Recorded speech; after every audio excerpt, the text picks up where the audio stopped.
today, playing very well on camera earlier. Don't think it's all about luck in Magic, as we know. There's a good amount of it, but however, there's skill in this game too. We'll see if Minh can play, on that tightrope, because you really need to against these Boros decks. Well, we are going to be underway here, our quarterfinals. Don't forget that after this game is over, we'll bring it back to the booth.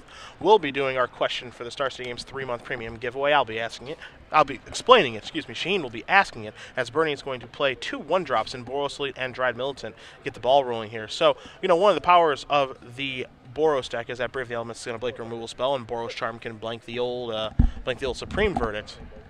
As we are being informed right now that Berni is on a mulligan to 6. So not doing so bad, though. Pretty aggressive start with the Militant and the Elite. Yeah, definitely. And Minh, again, is playing a tap land on turn 2. It's rough because Esper, you have to do that. Shocking yourself is not the best way to go, especially if you have a Doomblade and then a Supreme Verdict. You're actually not net losing, or you're not really net gaining any life by shocking yourself for a Doomblade when you're setting up the Supreme Verdict turn later anyway. Azorius Arrestor comes in play, not going to take care of anything, and now you've got the Detention Sphere taking care of the Boros Elite, taking care of the 1-power guy as opposed to a 2-power guy. How do you feel about that? I think it's right. It will become 3-power pretty quickly there, so definitely saves a little bit of life here. Minh's cards, and like you said a while back, is that you're just going to waste a card to gain 2 life, waste a card to gain 3 life, and just all you have to do is survive. And Robert really... You remember the aggro days of old where you hold back creatures, I think those are dead. I think you honestly just can't really play around much. I think these decks are built to guy attack, and you really can't just say, you know what, I'm not going to do that. So see Berni here, he played his Sacred Foundry untapped. Tran currently sitting at 13, and the Detention Sphere is going to come down for a little 2-for-1 action. If he had the Brave the Elements here, it would be pretty gross. But I don't think so. I think he has Boros Charm, and that's why he shocked himself. Yep. So he was ready for a Supreme Verdict, but he was not ready for a second Detention Sphere. So now Berni is going to say, upstairs with my Boros Charm, put you down to 9, quickly untap my Arrestor, get into the red zone. Maybe we've seen a Johnny. Nope, just an attack for 2 with the Arrestor. Put you to 7, follow-up play his frontline medic, say go. So now he's hoping to dodge the old, dodge the Verdict here and probably dodge a couple other things, Yeah, too. I think he has Blood Baron here. I think he was trying to dodge that. That's a 2 of in the main deck for Tran, and Berni is not able to dodge that. So now... those main deck Blood Barons that people have been incorporating because of Mono Black Devotion showing up here happen to be good in this matchup too. Yeah, and barring a Brave the Elements Boros Charm here, Robert's going to be... There's an attack puts him to 2. So you said barring those combination of cards. Well, that was step 1. Yeah, step There's 1. the Brave the Elements, but does not have the Boros Charm. That was actually pretty scary. Yeah. Blood Baron going to come across for 4. Going to put Berni down to 14, but for Tran, more importantly, he's going up to 6. Yeah, Minh also has 2 Heroes Downfall in his hand. He can only cast 1, I think, from the black mana. It's kind of like the old Anger of the Gods in Blue, White, Red. You just don't have the mana for it, and Heroes Downfall is another tough one. He's going to try to shoot down the frontline medic. That's going to get the job done as the downfall. So Tran going to go down to 4. Does Berni have a Boros Charm? He's got a replacement frontline medic, so he passes the turn back. Blood Baron is going to push Tran up to 8. And I think if you're Tran, you want to fire off in the main phase here, right? Yeah. Do not want to get hit by a Brave the Elements. So down goes the medic, in comes the Blood Baron. Berni down to 10, Tran up to 8, and Blood Baron is looking to get this game over with all by itself. And it's not far off. I mean, Roberts had a few opportunities to draw Boros Charm to kind of end this game, but now it looks like he's not going to have it. So, all right, Johnny, here we go. Uh-oh. Oh, he drew into Johnny. Yep. So Johnny comes into play, and now, so Tran's going to go down. He was at 8, so he's going to go down to 7. He's going to go down to 5 now. But Blood Baron's going to come through, and it's actually going to attack a Johnny. Yeah, I like that. You don't want to get double striked out of this game. Uh-oh. Oh, boy. All right. So someone's going to get, not going to get double striked out, but they're going to get Revelationed out. That's what's going to happen here.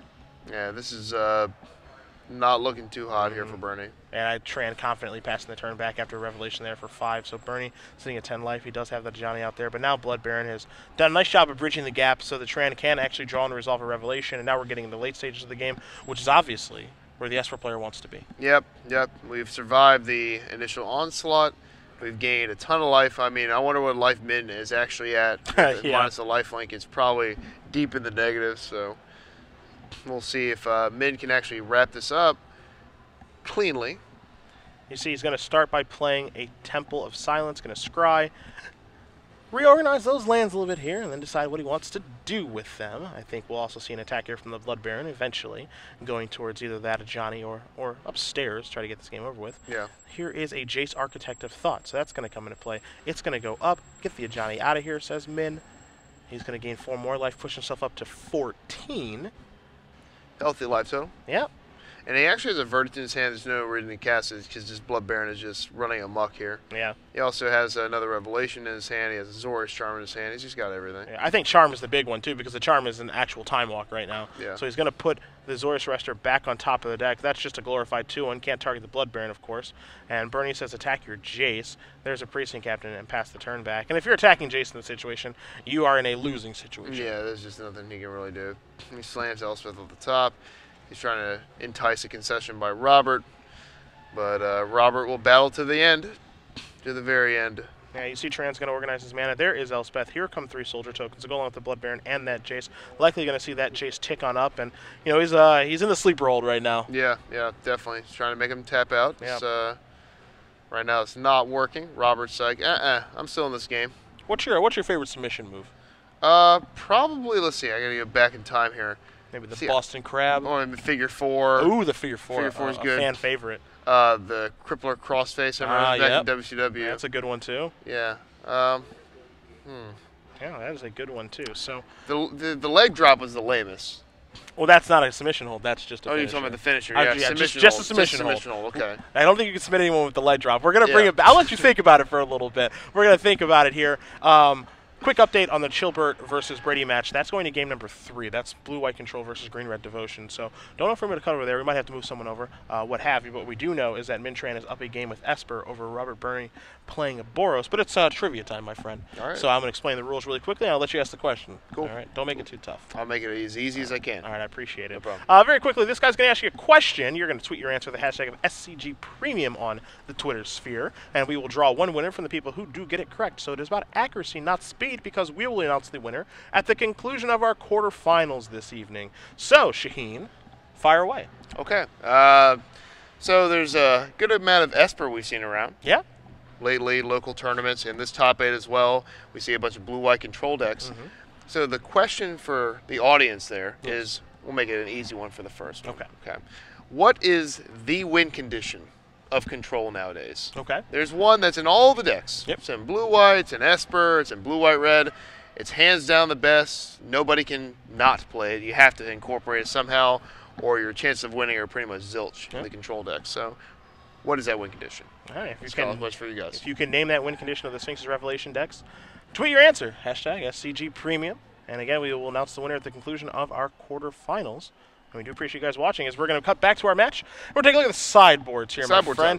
You're the Esper player, so you're going to go second. I'm the Boros kind of guy, so I'll take a look at Bernie's here first. He's got 3 copies of Banishing Priest, Expanisher Priest, 2 copies of Gift of Resolva, 2 Pacifism, a Warlord's Helix, a Renounce the Guilds, an Act of Treason, Museum Orders, a Wear Tear, a Glare of Heresy, and 2 copies of Burning Earth. Burning Earth, obviously, is the easy one. That's, of course, going to come in. Wear Tear, I think, is also going to join us because that can take care of Detention Sphere, which was monumental in that game for Tran, being able to 2-for-1 on those Dryad Militants. And of course, Glare of Heresy can also take care of the old Detention Sphere. It can also take care of Elspeth, too, if the situation arises. And I think the other one we'll see is a Singleton Museum Orders, because Blood Baron of the Scope is a real problem. And as we do move over to the sideboard here for Tran, you'll see that there's an additional one along with those 2 in the main deck.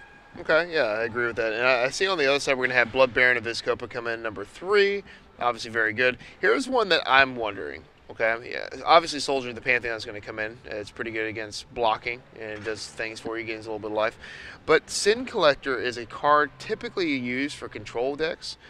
But in this deck, they have 4 Brave the Elements and 4 Boros Charms. So you really want to see their hand on turn 3 before you Verdict, and then pull one of those out. Because if you have a Verdict and Sin Collector in your hand, you're probably going to be in good shape that game. Because you can play it on turn 3, you can see their hand, take a Boros Charm out, and then you can play Verdict. I don't know if there's enough cards you can cut to incorporate a card like that.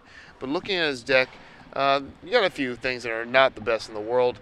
I think that cards like Thoughtseize might be similar in the situation as Sin Collector, but Sin Collector chumps and absorbs some damage. I don't know if it's as good, if not. It also doesn't hurt you as well. So you could possibly cut Thoughtseize, maybe Aetherling, and we're just going on the back of Blood Baron itself. I like that plan a lot. Yeah, I think Aetherling's a little slow compared to Blood Baron, of course, who's pro that deck. And those are cards that are possibly cut. So yeah, I mean, I like lowering the curve a lot, given the option. I'm actually a big fan of boarding Instant Collector because what happens a lot in this matchup is that the Boros deck is holding a Boros Charm or a Brave the Elements for a blowout or for indestructibility or protection from removal spell, something like that. And I know that from playing Boros this week, if I had ever been targeted by a Instant Collector, I would not be a happy man. no, especially not. Especially because that's the skill of the Boros deck, is to set that perfect play up where I can get enough pressure on you and then stop you from your turn 4 answer to what I'm doing. Yeah. So I would like Instant Collector a lot, and I also wouldn't be surprised to see Soldier of the Pantheon going, because again, you lower your curve, you make it so that you can just trade with a guy, and the later the game goes, the more it does favor you as an Esper player, because all you need to do is resolve one Blood Baron, and it's pretty much lights out, as we saw in that first game. And looking at sideboard, he really still doesn't have many answers to Blood Baron. He has Omnissian Mortar. Yeah, a singleton Mortars, that's it. Yeah, it looks like Min's going to mulligan to 6 here. Yeah, Tran is going to go down to at least 6 cards here. So if you're Berni, you're, of course, pleased with your opponent taking a mulligan here. But it doesn't mean it's over for Tran, who is up a game, of course. Again, our Chilbert versus Brady match, Blue-White Control versus Green-Red Devotion. They're already in game number 3.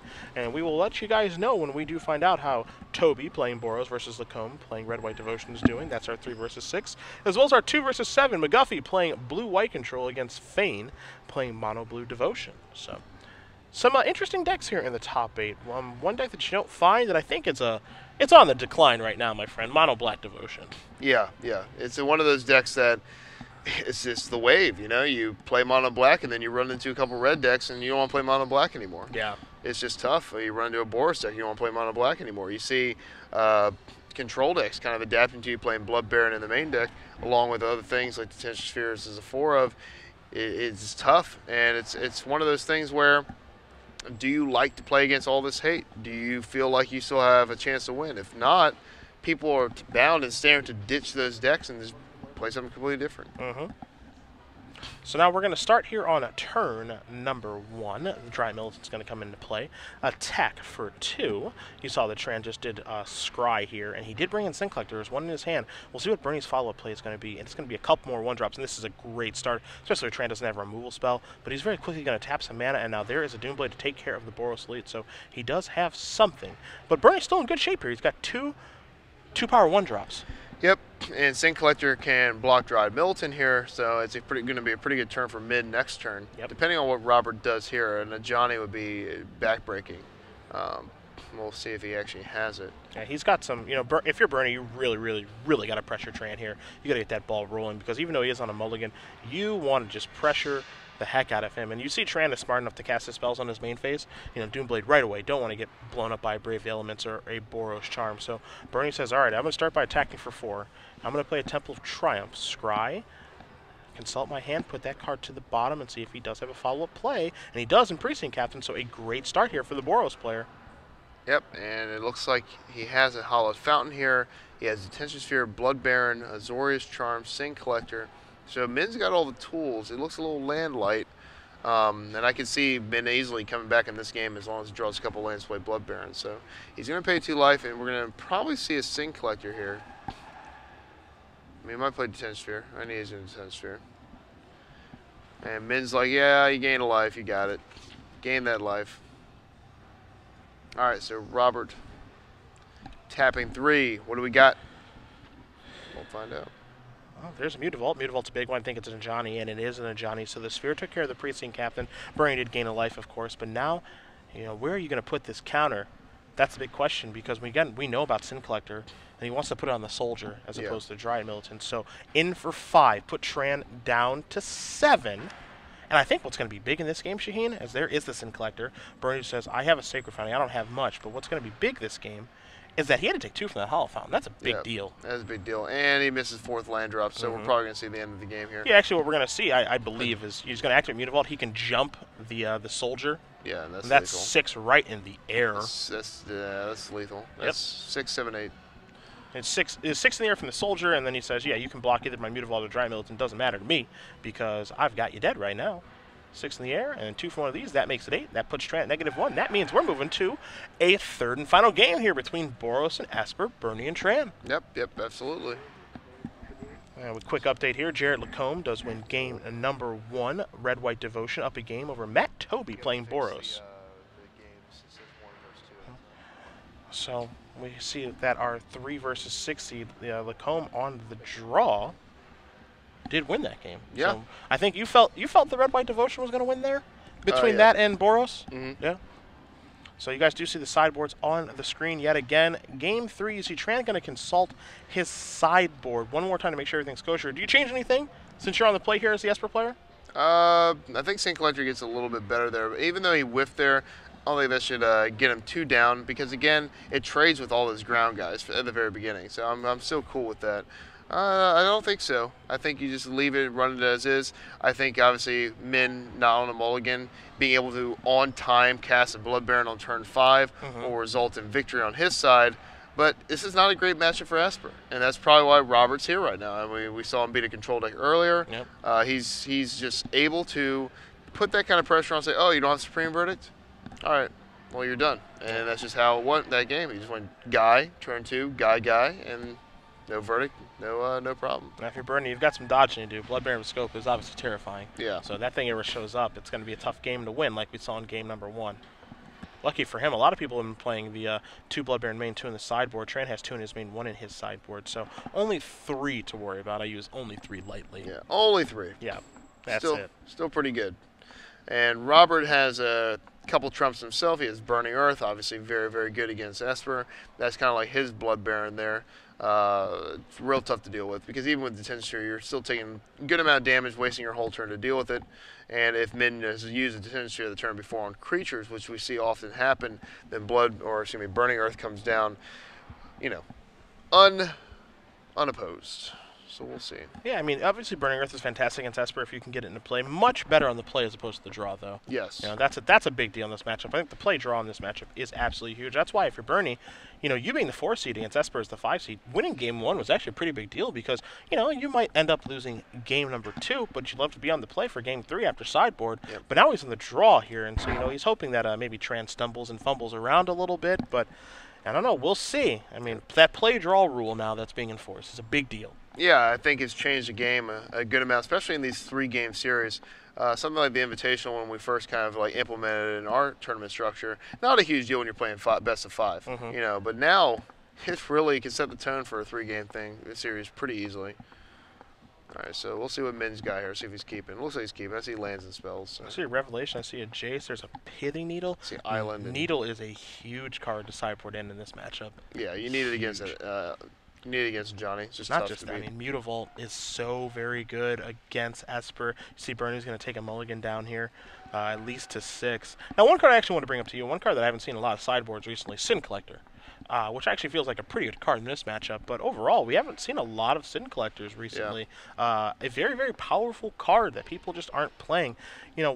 Is that a card that you feel is just, not really well positioned for the format right now? There's a lot of Esper. This Boros deck is actually susceptible to that card. You think it's going to see maybe an influx of that card? I was hoping you wouldn't ask me that because I don't want people to play that card. So. It's one of those cards I just hope would go away. And I actually was mentioning it to Harry when we were fixing his deck up, and he's not a big fan of it.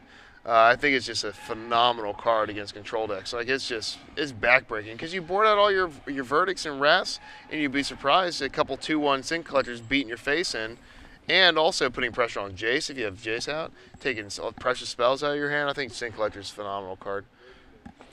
Got a quick update here for you guys. Our 1 versus 8 seed match is over. Hal Brady does win over Colin Chilbert. Green-red Devotion. Moving on. That's what you said. Yep. You thought would happen because all those Planeswalkers. My nickel on that one. So again, 4 Domri, 4 Garrick, 2 copies of Xenagos in the main deck. Taking a look at Brady's sideboard. No more Planeswalkers on the board. Just 4 copies of Mistcutter Hydra. That's it. Yeah, that's it. So he did not look like he had any intentions of losing the control deck, and he dispatched Chilbert pretty quickly. Yeah, Mistcutter Hydra doesn't seem like that's big of a deal because Esper doesn't care about it at all because they kill with their black spells. But blue-white. That's a pretty monstrous thing to deal with. Yeah, I would say that blue-white cares quite a bit. As you see, Tran is going to play another Temple of Silence to get the ball rolling, get those tap lands out of the way now. Bernie just started off with a Dry Militant. Now, here's the Pithing Needle. It's going to be on a Johnny, I'm pretty sure. A Johnny is just devastating. We'll get an update, too. Mutavault is pretty good, but a Johnny's the backbreaker. And he does name a Johnny, so the Planeswalker is no more. Yeah. We're going to see a Sin Collector come on Min's side here. It's going to be pretty good here, I think. There's a Sacred Foundry from Berni. See what his play is going to be, if he has any. And there is a Daring Skyjack going to pass the turn back. So we'll see if Tran does have the necessary lands to cast the Sin Collector. And he does. Is he going to hit? Precinct Captain, a Johnny Frontline Medic, and a Sacred Foundry. He says, He I want to break those Johnny. down. He almost hits. He hits a Johnny pretty much. So. Yeah. He knows that, you know, there's a dead card in the hand. Well, Robert actually has access to 1 copy of Wear and Tear, which I know he brought in. So this could be some kind of blowout in the process in the future here. And I don't know if you caught Tran's draw step, but he drew a Supreme Verdict for the turn. And that's going to be a fantastic draw for him. So Berni does have the 3rd land, and you know he's got to work his way through a Sin Collector now, which is not easy. So in they come. Skyjack's going to trade with Sin Collector, come across for 2, put Tran down to 16, and we'll see what Berni wants to play this turn. Going to take 2, go down to 16. He's going to play Frontline Medic and pass it. Yeah, and if I don't know if Tran has the other. I don't know if he has Jace in his hand, but if he has Jace, I would definitely know he has Elspeth. Okay, so it's Elspeth. Is that Jace on the far? I think he might have a Jace. I mean, he's definitely got an Elspeth. He has a Verdant, and he has a basic Plains in his hand. So his hand is really good right now. Yeah. So he's going to Verdict here. Yeah. And the problem here is that you see his lands. He doesn't have double blue for Jace at this moment. Right. So they're trying to figure out what zone does the Verdict go into. It's graveyard, yeah, definitely. And now here's a couple of doofuses in Precinct Captain and Dried Militant, and Berni basically saying, "I hope you don't have another Verdict." He draws a Hollowed Fountain. What a great draw there. Yeah. And now it's going to be the Architect of Thought. An easy +1 here because without a Johnny ever being able to threaten, he's able to just keep +1ing. And then these the dorks on the Boros side kind of get a little dorkier there. Now, you say an easy +1, but Boros Charm was the draw off the top here for Berni. Oh, yeah. That's another good card, right? Yeah, so Precinct Captain's going to go towards Tran. Yeah. And Militant's going to go towards Jace. So he's going to get his Soldier. I still like the +1 here because it put him on having to draw Boros Charm. I mean, now it's really going to backfire because this is a situation where you're like, well, at least I get his Boros Charm out of your hand. Well, you're not Min on 5 land with an Elspeth in your hand. You really want that 6 land. So. Yeah. And I think you have to. I think you got to fire away with the Boros Charm here. So see some shoulder shrugging going on. So not quite sure exactly what the problem is. Maybe they're wondering life totals, things of that nature. So we'll get that all figured out for you guys. But you know, once play does continue, I think we see Boros Charm finish off that Jason. Again, if you're Berni, you're kind of crossing your fingers here. Yeah. There's a lot that has to go right for you to win this game. Yeah. I mean, Min, not if he misses the 6 land drop here, can definitely give Robert a chance. Yeah, but the thing there is that if he misses the 6 land drop, that means he's drawing a spell. That's true. Could be a Blood Baron, something even worse, so we'll find out. So there is Jace biting the dust. We'll see what Tran draws. It's... yep, it's that guy. It is Blood Baron of Viscopa. Speaking of the devil. And he shall appear. Mutavault going to come into play. Frontline Medic going to come into play here for Berni. And he's just going to kick it back. So Blood Baron's in the house off the top. So he's holding Revelation and Elspeth. Yeah. So if he draws a land, he gets a Detention Sphere. That's a really good draw. I think you're Revelation for 2 here in the attack, right? I guess. Explain that. Explain why you want to do that instead of playing the D-Sphere. You're going to gain 4 life. You're going to get a 17. There's no way he's even going to come close to that kind of damage. And then the next turn, you get to have your 6 land and then an Elspeth completely clog the board, and there's really nothing Berni can do. Okay. I mean, I don't see it being a bad play otherwise. I mean, this is just safer, keeping the board more clear. But did he not attack? Yeah, I mean, he made no attacks this turn. I mean, no profitable attacks because Attention Sphere took care of the frontline medic. You see Jace is going to minus here. Revelation, Supreme Verdict, and Doomblade. No real good split. Take the 2 pile because we already have a Revelation. Yep, that's how I feel. And that's what he's going to do. He's going to take the 2 removal spells. Rev going to go to the bottom shelf, pass the turn back confidently. Berni going to draw his card. And the window is closing here. Yeah, definitely getting real shut. The blinds are coming down. Darkness spreading. Yep. It's like the movie Silent Hill. It is. We used to call it the icy grip. That's what we used to call it. Is that what we? I think you're using we as in you? No, the world. Right? Oh, okay. Right? Okay. Right. Oh, wait, no, just me. Never mind. Blood Baron going to come across in the red zone. Real tough guy when you got a Supreme Verdict in your hand. Or, you know, this Planeswalker. Yeah. So Elspeth is going to come in. 3 soldiers are going to come into play. And, you know, this is the big difference between being on the play and on the draw in this matchup because, you know, I think this game is much different if Berni's on the play. Yeah. Min is definitely on his heels there. But this game, Min's actually just never left the driver's seat here. Yeah. and control the entire time. This is the tough part too, because for Berni, it's like if you draw Burning Earth or something like that, it's just like it doesn't really do anything. And you see Berni knows that I can't overcome this. So Minh Tran is moving on to the semifinals, defeats Robert Berni. Your 5-seed Esper is coming on through, and he'll be playing against Green Red Devotion tomorrow morning on that side of the bracket. Yeah, I got my money on Minh just because just a pro Esper kind of guy. Esper, if you're also playing against Green Red Devotion, I think you have a much better situation than if you're blue white control. Yeah.